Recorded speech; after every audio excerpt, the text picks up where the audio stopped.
올해 목동공원 리모델링 사업엔 속도가 붙고 목동 아파트 재건축팀 신설 등 지역 현안 해결을 위한 양천구의 행정 지원은 확대될 전망입니다. 새해 양천구의 구정 운영 계획을 살펴봅니다. 은평구가 주민 400여 명에게 공공일자리를 제공한다고 밝혔습니다.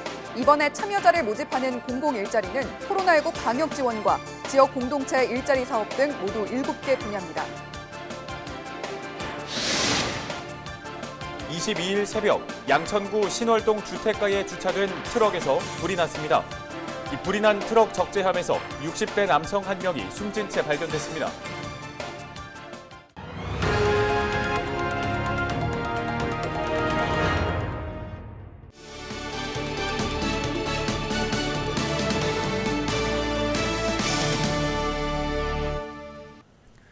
시청자 여러분 안녕하십니까? 헬로티비 뉴스입니다. 첫 소식입니다. 양천구 파리공원이 올해 새롭게 단장됩니다. 목동 아파트 재건축 추진을 위한 행정 지원도 늘어날 것으로 보입니다. 양천구 민선 7기 3년차, 올해 주요 구정 계획을 들어봤습니다. 심다혜 기자가 보도합니다.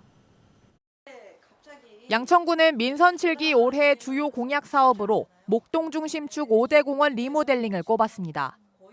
코로나 때문에도 사실 어디 멀리 나가기도 힘들고 일상생활에서 그야말로 쉼터 같은 곳이고 숨통을 트일 수 있는 그런 곳이 저는 양천공원이었다고 생각을 합니다.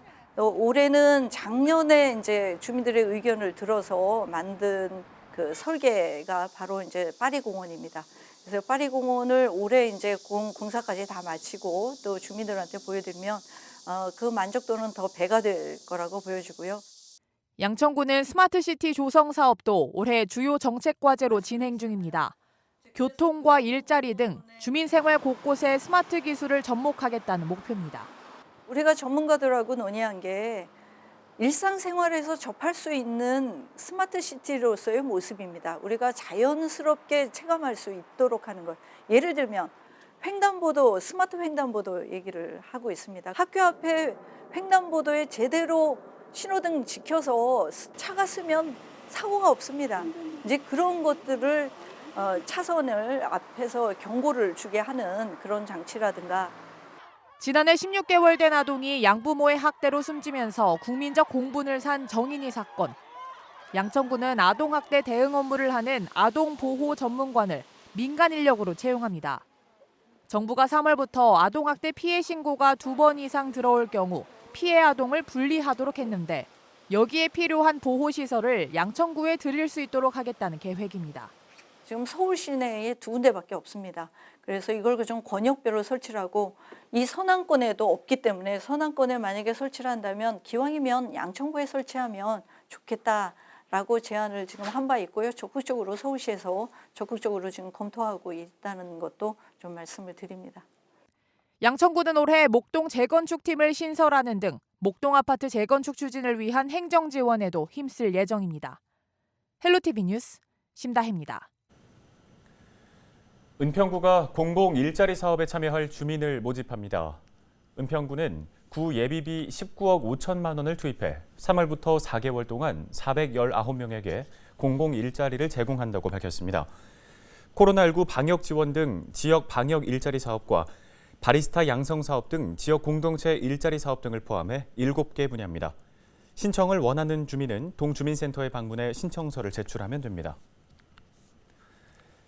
22일 새벽 0시 4분쯤 양천구 신월동 주택가에 주차된 1톤 트럭에서 불이 났습니다. 불은 15분여 만에 꺼졌지만 트럭 적재함에서 차량 소유자 60대 남성 A씨가 숨진 채 발견됐습니다. 이 트럭은 적재함에서 취사를 할 수 있도록 캠핑카와 비슷한 형태로 개조됐던 것으로 확인됐습니다. 이 불로 적재함은 완전히 탔지만 다른 곳으로 옮겨 붙지는 않았습니다.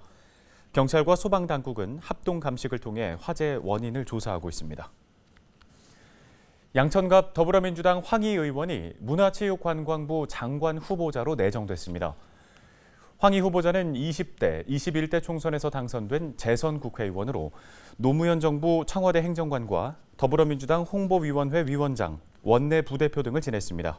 문 대통령은 국회 인사청문회를 거쳐 임명할 예정입니다.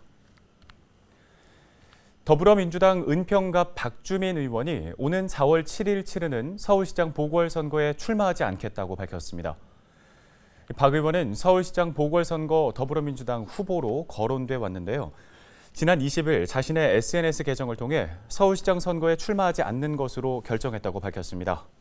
박 의원은 서울시장 보궐선거에 비록 출마하진 않지만 후보처럼 승리를 위해 최선을 다하고 우리 이웃의 삶을 지금보다 나아지게 할 수 있도록 더 길고 담대하게 바라보면서 나아가겠다고 전했습니다.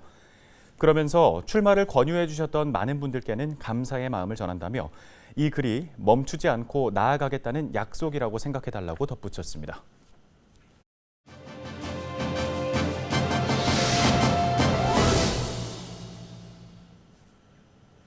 코로나19로 인한 피해가 심각한 분야 중 하나가 바로 공연계죠. 특히 거리두기 단계에 따라 좌석 운영 방식이 달라진 이후 그 피해가 더 심각해졌는데요. 결국 뮤지컬계가 거리두기 기준을 조정해달라며 호소문을 발표했습니다. 두 칸 띄어앉기 대신 동반자 외 거리두기를 요구하고 나선 건데요. 뮤지컬 평론가이자 순천향대학교 신문방송학과 교수인 원종원 교수 연결해서 관련 내용 자세하게 들어보겠습니다. 교수님 안녕하십니까? 네, 안녕하세요. 네. 최근 뮤지컬계 종사자들이 공연장 내 거리두기 방역 지침 조정을 촉구하는 호소문을 발표했는데요. 교수님께서도 함께 하셨죠. 우선 이 호소문의 주요 내용이 뭔지부터 얘기를 듣고 싶습니다. 코로나 팬데믹으로 인해서 공연계가 전례 없는 어려움을 겪고 있습니다. 아무래도 현장에서 티켓을 팔아서 매출을 올리는 산업 구조를 갖고 있다 보니까 사람들이 모인다는 것 자체가 어려워졌기 때문에 그렇다고 말씀드릴 수 있는데요. 하지만 아이러니하게 들릴지 몰라도 공연장 안에서 감염자가 감염을 유포시킨 사례는 한 건도 없었습니다.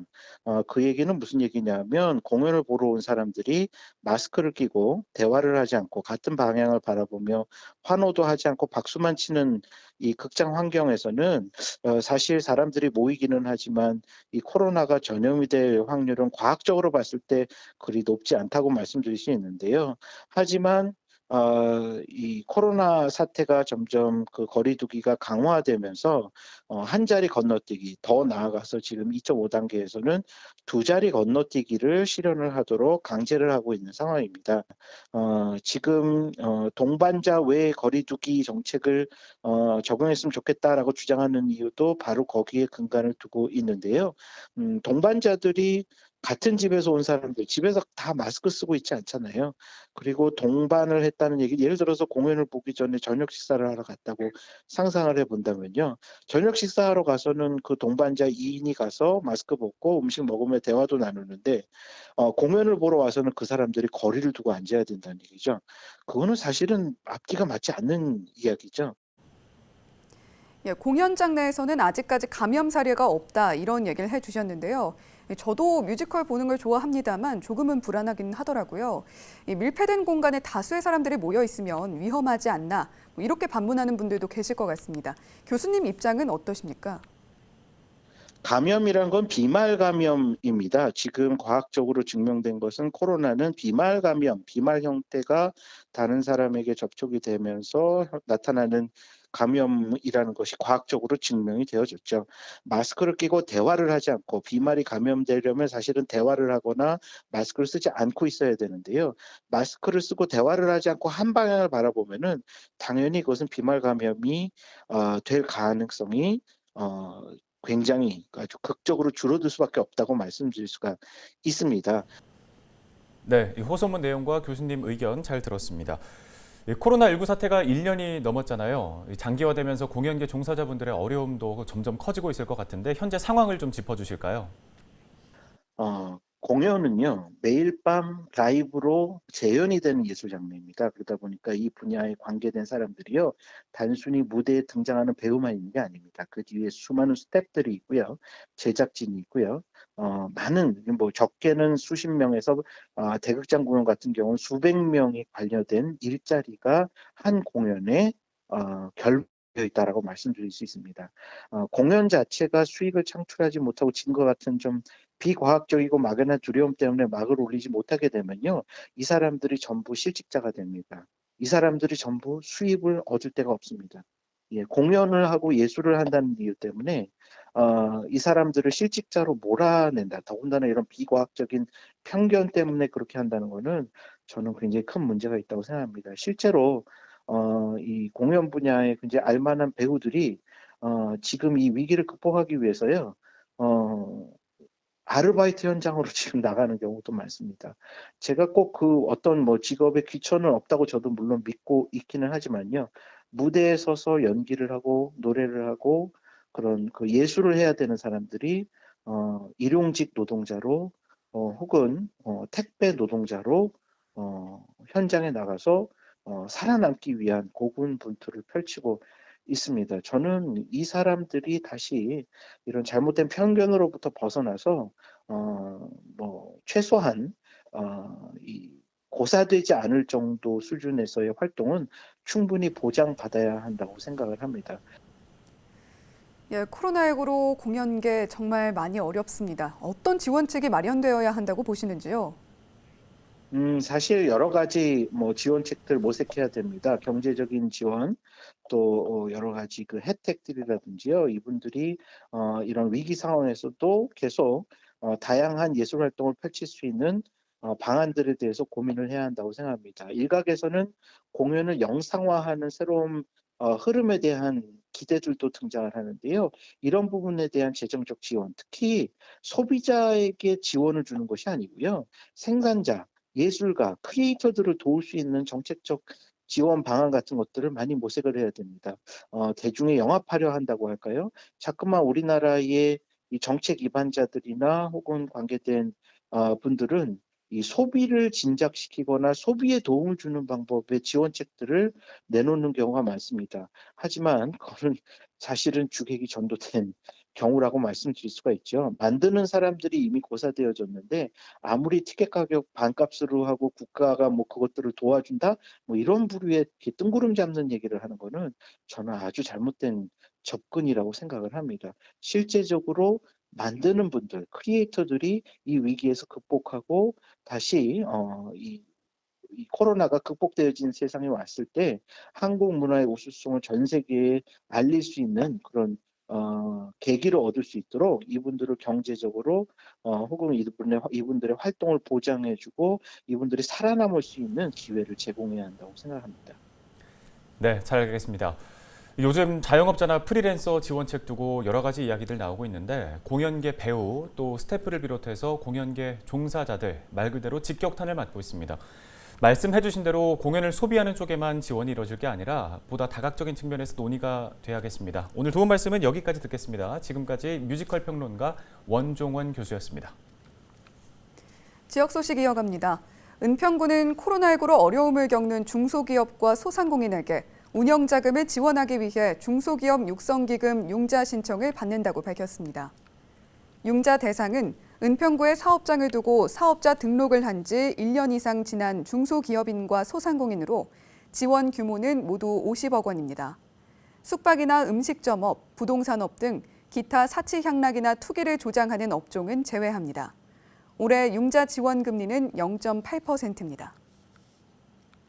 양천구의회 국민의힘 의원들이 알선수재 혐의로 재판에 넘겨진 이재학 전 구청장이 2심에서 유죄를 선고받은 것에 대해 김수영 양천구청장의 사과를 촉구했습니다.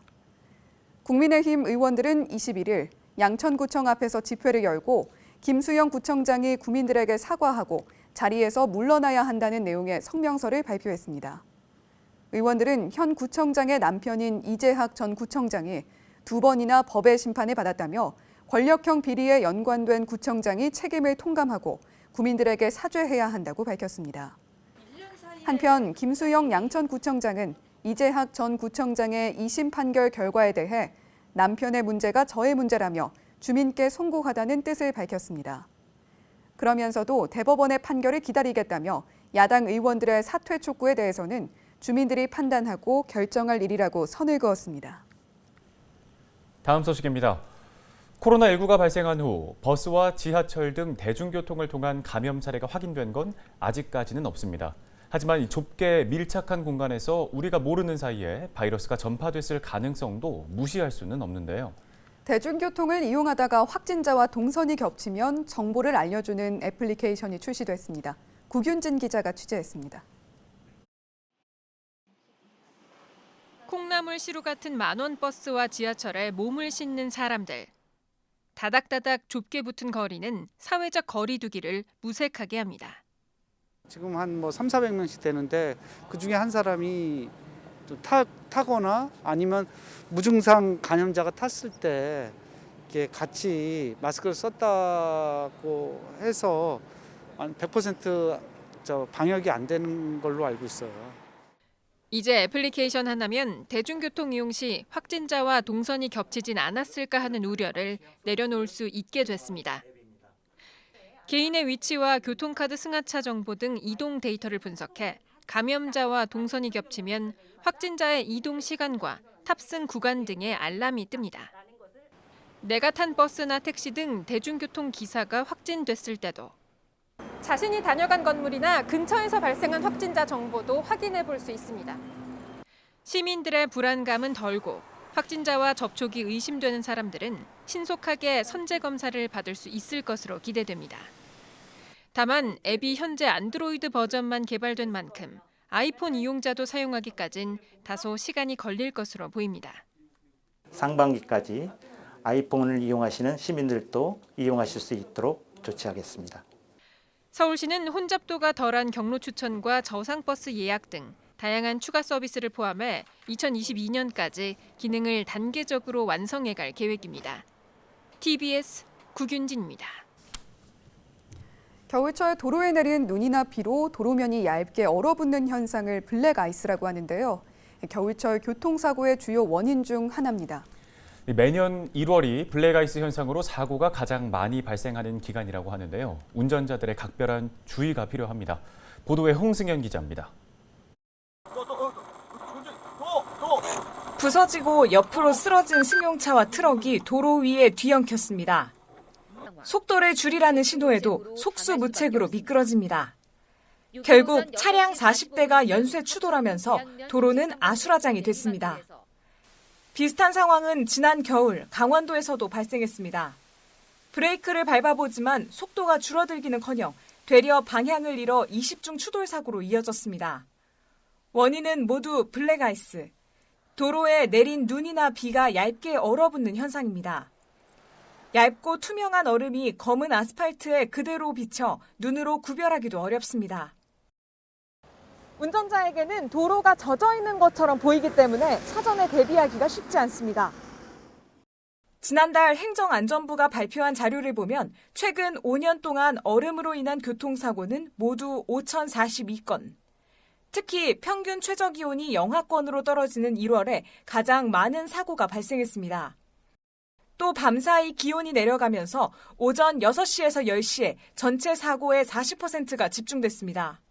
이렇듯 블랙아이스는 기온이 낮은 새벽과 오전 시간에 햇빛을 많이 받지 않는 터널 출입구 등에 주로 발생합니다. 얼음판 위험성을 확인하기 위해 한국교통안전공단이 진행한 실험. 시속 80km로 달리던 차량은 곡선 구간에 진입하자 쭉 미끄러집니다. 제동 장치도 말을 듣지 않아 차량은 몇 바퀴를 돌다 차선을 이탈하고 맙니다. 반면 40km 이하로 달리던 차량은 뒷바퀴가 조금 미끄러질 뿐 차선을 이탈하지 않고 무사히 멈춰섰습니다. 전문가들은 겨울철에는 차량 속도를 줄이는 것이 무엇보다 중요하다고 입을 모읍니다. 간혹 다리 위를 올라가셔서 감속을 하시게 되면 이미 빙판길에서 감속을 하는 효과가 생기기 때문에 브레이크 등이 오히려 미끄러지는 현상을 더 심각하게 만들어낼 수가 있습니다. 따라서 다리 위나 구분도로 터널 등을 진입하시기 전에 미리 충분히 감속하시는 것이 블랙아이스의 안전운전 요령이 되겠습니다. 도로 위의 불청객이라고도 불리는 블랙아이스. 대형 사고로 이어지기 쉬운 만큼 운전자들의 각별한 주의가 필요합니다. 헬로티비 뉴스 홍승현입니다. 요즘 차에서 캠핑을 하는 이른바 차박을 즐기는 분들 많으신데요. 차박을 위해 개조한 차량에서 밤을 보내신다면 난방기구 사용하실 때 특별히 주의하셔야겠습니다. 양천구에서 캠핑카와 비슷하게 개조한 트럭에서 불이 나 안타까운 사망사고가 발생했는데요. 이번 주말 붐비는 곳을 피해 한적한 곳으로 차박하러 가신다면 첫째도 안전, 둘째도 안전입니다. 헬로티비 뉴스 마칩니다. 시청해주신 여러분 고맙습니다.